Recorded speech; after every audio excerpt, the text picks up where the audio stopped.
Sara, what do you find with your wide variety of clients at our firm, with Section 8? I got to think, and I don't know what you're going to say to this because we haven't talked a lot about this, but Sara, you generally like the newer properties, the sort of Class A type properties more, and I'm assuming you don't really like Section 8 stuff. Well, I don't have any Section 8 properties myself. I I'm I don't have honestly, I don't get very many complaints from clients about them though. So I'm not opposed to them. I just think that having it's more of like a maintenance issue for me. With the newer construction, you're less likely to have any maintenance in the first, few years.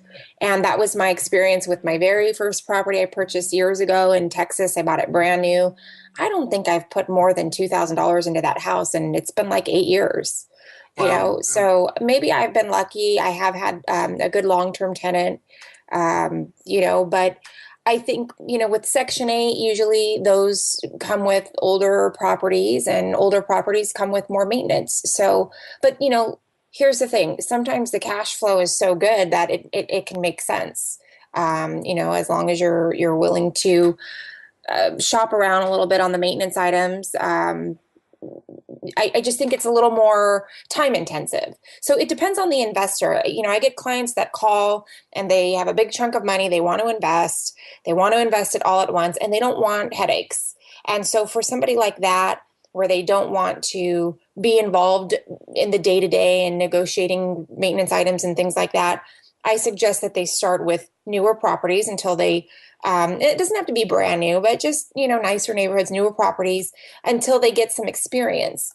And once they get the experience of making decisions and they're comfortable and they can make quick decisions about maintenance items and they have their teams in place and, they know some contractors in the areas, then as they get into some of the older neighborhoods, they have that experience to make quick decisions and they're not, losing income because they're sitting on decisions. And I don't know if that made sense. From going to all your seminars, I think from what I heard some of your vendors, Section 8 depends on the city. Some cities are terrible, some are good. I have a friend who has Section 8 here in LA. He wants nothing to do with it anymore.